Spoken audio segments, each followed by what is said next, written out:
My family mocked and humiliated me because I was adopted. My name is Margaret, though most people just call me Maggie. I'm 20 years old now, and I've spent the past few years trying to untangle where I fit into a family that welcomed me in name, but never quite in heart. My story isn't glamorous or easy to tell, but I've reached a point where sharing it might help someone else who feels like they've been handed the short end of the stick in a home that was supposed to be safe. When I was 16, I was adopted by my half-brother, Edward, and his wife, Linda. They were in their late 30s, already raising 6 children of their own. Despite the size of their household and the noise that comes with it, they opened their door to me. It wasn't part of their long-term plan, they had only intended to foster me until I aged out of the system, but something changed, and they decided to make it official. At first, it felt like I had found something solid after a lifetime of instability. The house was never quiet, but it was full of laughter and motion. Edward and Linda did their best to include me. I will never take that away from them. Most of their kids accepted me as one of their own, even if we had no shared childhood to build on. All except Caleb. Caleb was only 4 months older than me, but our lives couldn't have been more different. While I had spent years bouncing between foster homes, Caleb had grown up with every comfort that came with being the favorite. He was the golden child, and while people might think that's an exaggeration, it became clear within weeks of my moving in that he could do no wrong in their eyes. From the moment I arrived, Caleb seemed to have a problem with me. He was cold and distant, never directly cruel, but always a little too dismissive or sarcastic. That's how it started, indifference wrapped in subtle remarks. But over time, his resentment grew more overt. He'd make comments under his breath at dinner, correct me in front of guests to embarrass me, and find small ways to exclude me. When I tried to join a conversation or activity, he'd find a reason why I didn't belong there. Eventually, he didn't hide his feelings at all. During our senior year of high school, we shared several classes. I remember one moment in particular. Caleb stood up in front of our entire class during a presentation and, out of nowhere, announced that I wasn't really his sister. He said it with a smirk, like it was just a joke, but the silence that followed was anything but funny. Later that week, he told me loud enough for his friends to hear that I'd never be part of his family and that I should just accept it. I tried to convince myself that he was just going through something. Maybe it was insecurity, maybe the pressures of school or being the oldest son. But that was wishful thinking. His behavior only got worse. Caleb had a temper that often went unchecked. He punched holes in walls during arguments, slammed doors off their hinges, and once shattered a cabinet when he didn't get his way. He would raise his voice at our siblings, argue with our parents, and somehow, it was always excused. Linda would call him passionate, Edward would chalk it up to stress, and I was told to ignore it. Meanwhile, I followed every rule. I studied hard, cleaned up after myself, and did everything I could to be seen as a part of the family. But it was never enough to compete with the attention Caleb demanded and received. When he graduated, Caleb married his high school sweetheart, Rachel, and moved into her family's home just across town. Not long after, they had a baby boy named Samuel, the first grandchild in our extended family. Overnight, Caleb was the center of attention again. My mother, Linda, was over the moon. It was like nothing that had ever happened before mattered. Caleb had given her a grandchild, and that erased every cruel word, every outburst, every broken door. At that point, I'd already started pulling away. I would come around for holidays and yearly family pictures only because Linda asked, but that was about it. I didn't want to pretend everything was fine when it wasn't. Then, a few weeks ago, I finally opened up to Linda about the things Caleb had said and done to me over the years. I expected surprise, maybe even sympathy. Instead, she gave me a tired sigh and said, "He's still my son, and that's still my grandbaby." As if that excused everything. I was hurt, but not shocked. I knew then that nothing I said would change her view of Caleb.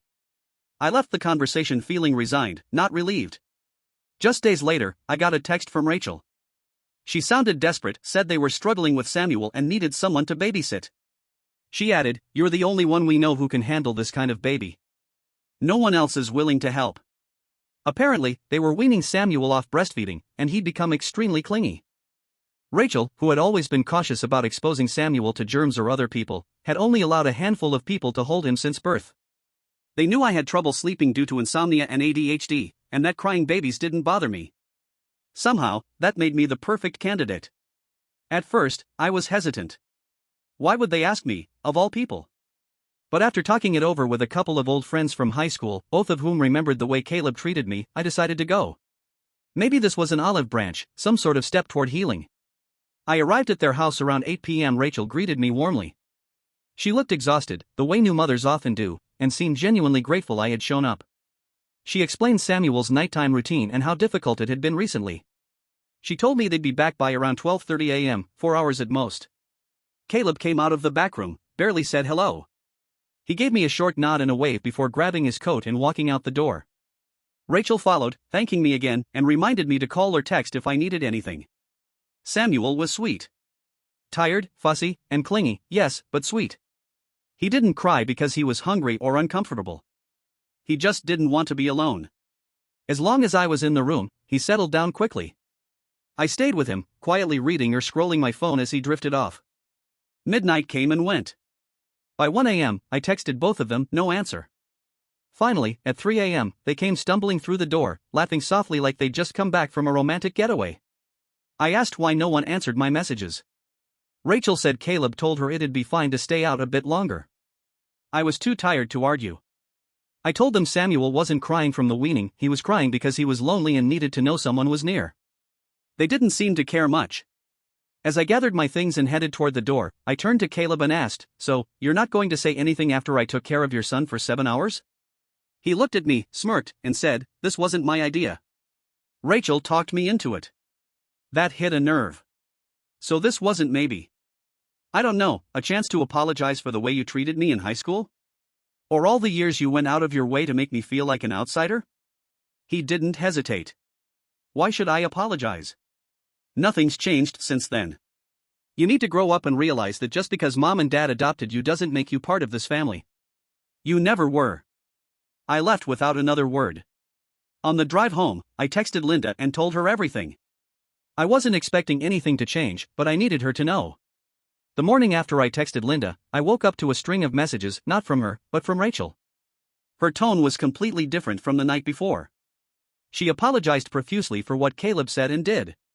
She claimed she had no idea about his past behavior toward me and that she was deeply ashamed of how things played out. Rachel mentioned that she had an adopted sister herself and would never have agreed to invite me over if she had known what Caleb was going to say. I didn't respond right away. I wasn't sure what to believe. Rachel had been in Caleb's life long enough to have seen signs of his attitude, his short temper, the coldness, the tendency to say cutting things like they meant nothing. Maybe she didn't know all the details, but it seemed impossible that she hadn't seen any red flags. Later that day, I received a call from Linda. She said she had spoken with Rachel and was upset not about how Caleb treated me, but because she should have been informed beforehand that Rachel had invited me over. Apparently, she believed the visit might have gone better if she had been part of the conversation. I was quiet on the phone. I think part of me had expected some kind of maternal outrage, or even an offer to talk things through. But what I got was more of the same, making excuses, deflecting blame, and treating Caleb like a misunderstood child rather than a grown man responsible for his choices. I told her, clearly and calmly, that I was done. That I wouldn't be seeing Caleb again. That if something happened to Samuel, I'd be there for the child's sake, but I didn't want anything more to do with Caleb or any kind of forced reconciliation. She was quiet, then sighed. "You're still family," she said, almost as if reading it off a cue card. In the following days, things became strangely quiet. My phone stopped buzzing. I didn't get any messages from my siblings. It was like someone had turned the volume down on my entire life. At first, the silence was welcome. But soon, it started to feel heavy. Like I had been pushed into a room and the door had been quietly closed behind me. About a week later, that peace was interrupted. My older sister, Ruth, showed up at my apartment without warning. She brought coffee and a box of cinnamon rolls from a local bakery, like this was a social call. I let her in because it felt easier than the alternative. She made herself comfortable on my couch and began talking about the baby, about how miraculous it was that I had been trusted to babysit him, and how honored I should feel. I sat there, stunned. I asked her plainly why she thought I should feel honored to help someone who went out of their way to exclude and insult me for years. She brushed it off with a wave of her hand. "You know how Caleb is. He doesn't think before he speaks. That doesn't mean you should cut yourself off from the whole family." I told her I wasn't cutting myself off from everyone. Just Caleb. And I wasn't sure where I stood with the rest of them, honestly. Ruth didn't like that answer. She started pressing, her tone changing quickly from sweet to sharp. "It's not just about you," she snapped. "This family has been through a lot, and you've always acted like you're the only one who's been hurt. Maybe it's time to let go of the past and be there for your nephew." My hands started shaking, not from anger, but from sheer frustration. I had spent so many years being careful, walking on eggshells, doing everything I could to not make things worse. And still, it was never enough. I stood up and walked to the door. I didn't yell. I didn't say anything cruel. I just told her that if she wanted to spend time with Caleb's child, she should make those arrangements with them directly. It had nothing to do with me. She left in a huff, muttering something under her breath about family loyalty. A few days later, I was scrolling through Instagram when I saw a post from my oldest brother, Wallace. He and his longtime girlfriend, Clara, had gotten engaged. The post had been up for almost a week. I hadn't heard anything about it, not from Wallace, not from Linda, not from Ruth. I texted Clara to congratulate her and casually asked about the plans. She responded warmly but seemed confused. She said Linda had told her that everyone in the family had already been informed, including me. Clara also mentioned there was going to be a family meeting to discuss the wedding, and that I should definitely come. So I did. I arrived at Linda and Edward's house just before dinner, as instructed. As I walked in, I noticed that the living room had been rearranged. The family photos, which once included me scattered here and there, had changed. A few were missing. Others had been updated. In place of older pictures of me were newer photos of Caleb, Rachel, and their children. I wasn't erased entirely, my baby photo and high school graduation picture were still there, tucked into the hallway near the guest bathroom. But they had clearly been moved out of the central room. I didn't say anything. I just smiled politely and took a seat. Clara eventually started going over the wedding plans. There was excitement in the air. People throwing out ideas, volunteers for roles, chatter about floral arrangements and venues. I listened quietly, waiting for my name to be called. Waiting to be asked to help with decorations, or dresses, or anything. But it never happened. By the end of the meeting, every sibling had been given a role. Ruth would be a bridesmaid. Our younger sister, Ivy, would be the flower girl. Our brothers, Silas and Merritt, were named groomsmen. Caleb, unsurprisingly, had a role as well. Even Clara's cousins had been mentioned. But me? Not once. Afterward, I approached Clara privately. I didn't want to make a scene. I simply asked why I hadn't been included. She seemed genuinely confused and admitted that Linda had told her I wouldn't be interested. That I didn't like bridal stuff. That I was more practical than emotional and wouldn't want to be involved in something like a wedding. I didn't know how to respond. Apparently, Linda had also told her that because of the conflict with Caleb, it would be best if I sat at a guest table, rather than the family table. I was being quietly demoted, treated as a distant relative rather than someone who had lived in that home, loved those siblings, and tried to be part of something bigger. I didn't cry until I got home. I didn't want them to see how much it hurt. But it did. It hurt to know that my mother saw me as an outsider. That she had dismissed me as unfeminine, uninterested, and unworthy of inclusion. It hurt that Caleb's words could be so cruel and still be excused. And it hurt most of all to realize that, deep down, I was still chasing something that had never really existed, a place where I belonged. As I sat on my bed, my phone buzzed. It was a message from Clara, just wanted to let you know. Rachel is pregnant again. The announcement of Rachel's second pregnancy didn't shock me. If anything, it brought a strange sense of clarity. That growing part of me that had been holding on, hoping for resolution, for apology, for closure, began to loosen its grip. I wasn't angry. I didn't cry. I just stared at the message, feeling a hollow acceptance settle in my chest. In the weeks that followed, I began actively pulling back from family life. I had already been living independently, but now, I moved even farther away from the town I once called home. The move was quiet. I didn't share the details with anyone except for a couple of trusted friends and my therapist, who had encouraged me to start building boundaries, not just in theory, but in practice. I thought that putting physical distance between myself and my adoptive family might bring some peace. And at first, it did. I found a small place in a quiet neighborhood, not much to look at from the outside, but it was mine.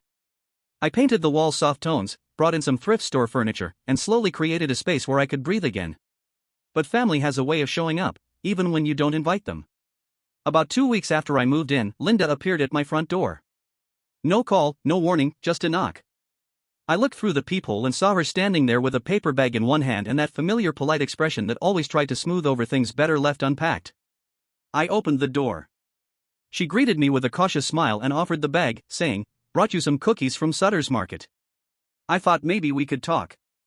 I stepped aside and let her in, mostly out of habit. She sat on the edge of my couch like it was unfamiliar ground. There was an awkward pause, the kind that stretches just long enough to make your skin feel tight. "I heard you moved," she said finally, looking around. It's nice. Quiet. I nodded and waited for her to get to the point. She finally asked, "Is there anything you want to tell me?" That question rang oddly in my ears. I asked her what she meant. "Well," she started slowly, "Ruth mentioned that you might be seeing someone. I just thought, maybe you'd like to talk about it." The air between us felt suddenly heavy. She wasn't here to catch up. She was here because someone had told her something, and she wanted to confirm it.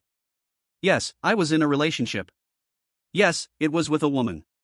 But I had never planned to tell Linda, not because I was ashamed, but because I remembered all too clearly the way she reacted when I came out years ago.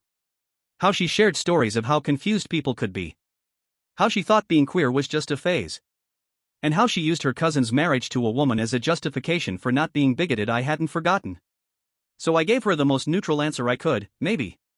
Linda didn't press after that. She stayed for another 10 minutes, asking vague questions and making strange small talk before heading out. I watched from the window as she walked back to her car, her expression unreadable. Later that night, I got a message from my younger brother Grant, the only one I still regularly talk to. He told me our mother was acting strange and that she and Edward had been arguing. Apparently, she had started making cryptic comments about my lifestyle, and Edward was blaming it on my trauma. Grant asked me, gently, if I had told them anything new. I hadn't. But someone else clearly had. I checked my girlfriend's social media. She'd never tagged me in anything. She knew I kept things private for a reason. But I noticed a few pictures of us were still up, sweet, harmless shots of us at the park, making pancakes, goofing off with her dog. Nothing that screamed we're a couple, but enough to make a guess. What stood out was that one of the photos had been liked by Ruth. It didn't take much to put the pieces together. I saw Ruth a few days later during a brief, unavoidable family errand. She didn't waste time with pleasantries. Instead, she went straight into awkward remarks about dating, dropping hints and half-jokes about girls' nights and hiding things from the family. Her tone wasn't cruel, but it was off. Too knowing. Too deliberate.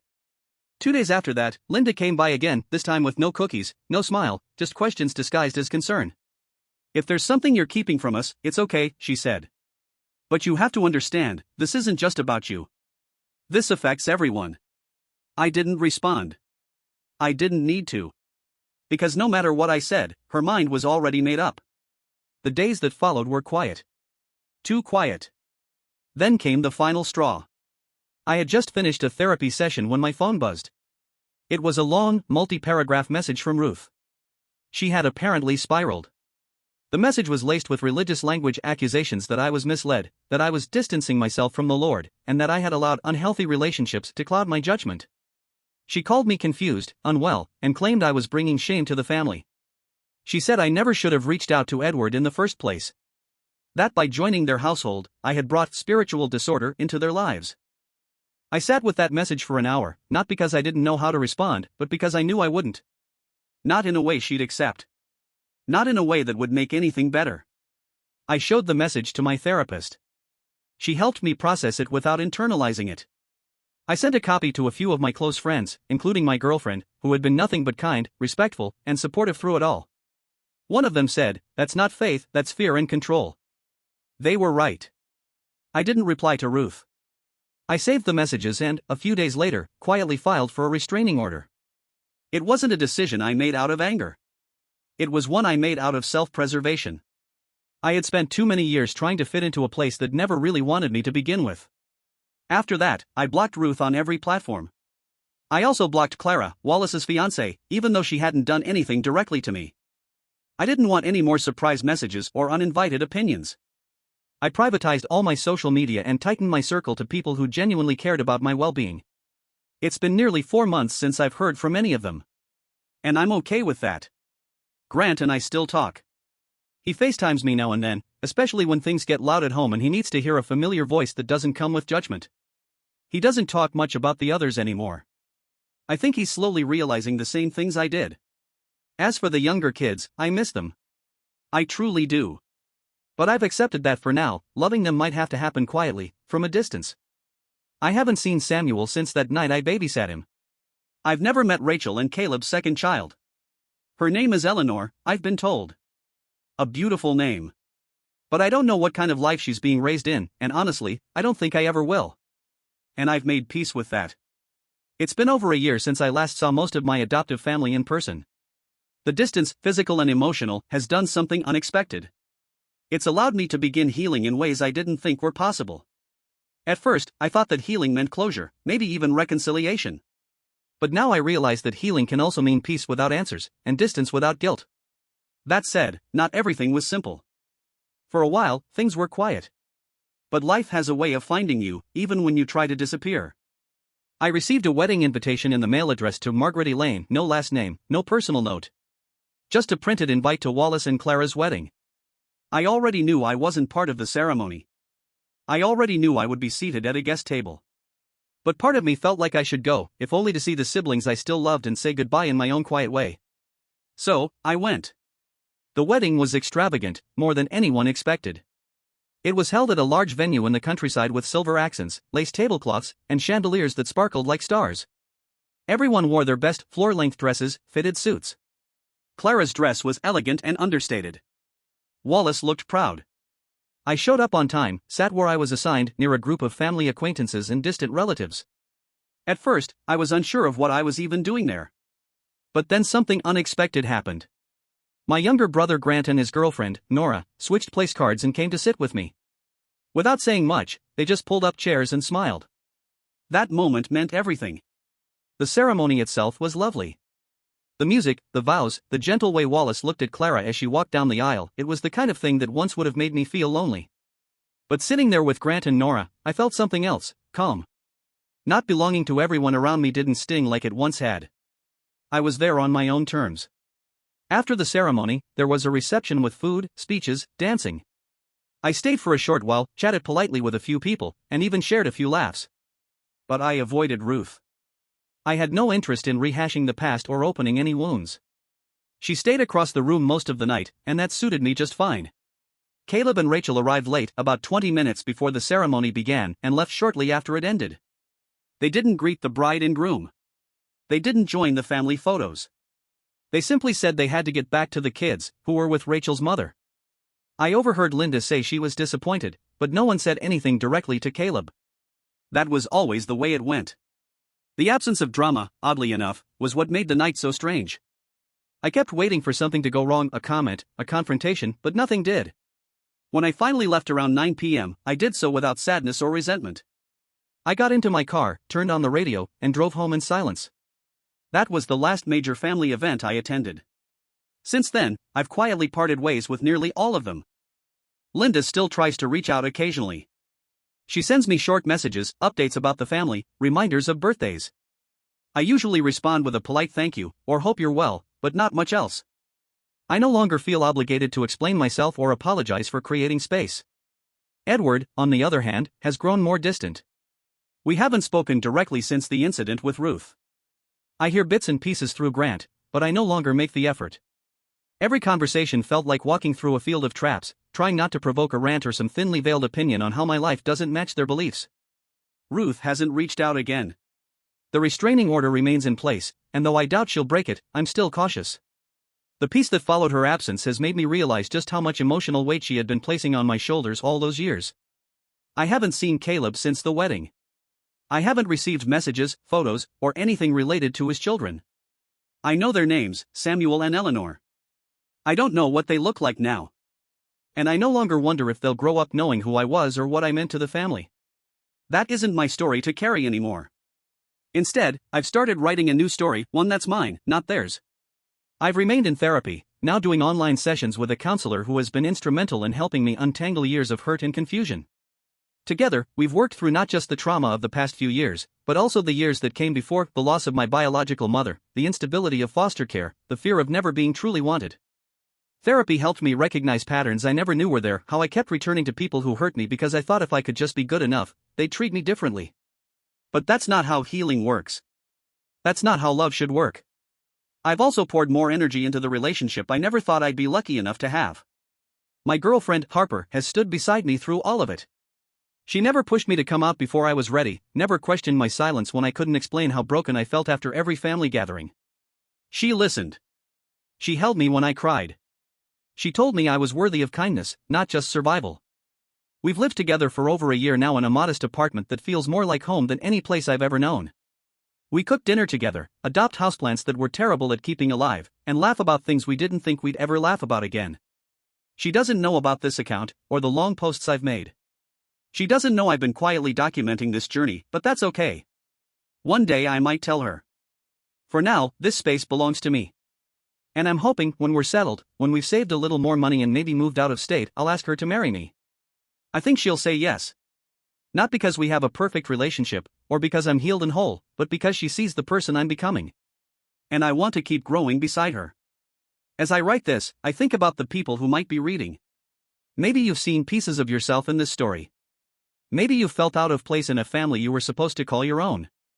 Maybe you've been hurt by someone who claimed to love you, or silenced by people who insisted their pain mattered more than yours. If so, I want to say this: you are not alone. You don't owe anyone your peace just because they share your blood or your name. You can choose who you call family. You can walk away and still be whole. You can live a life filled with love, even if it looks nothing like the one you were born into. This may be my last update. Or maybe not. Life has a way of circling back when we least expect it. But for now, I'm going to keep living. Quietly. Joyfully. On my own terms. Thank you for reading, for encouraging, for reminding me I wasn't wrong to want better. Thank you for helping me feel seen. Thank you for watching the video. Like it if you watched the video to the end, and don't forget to subscribe. Have a nice day.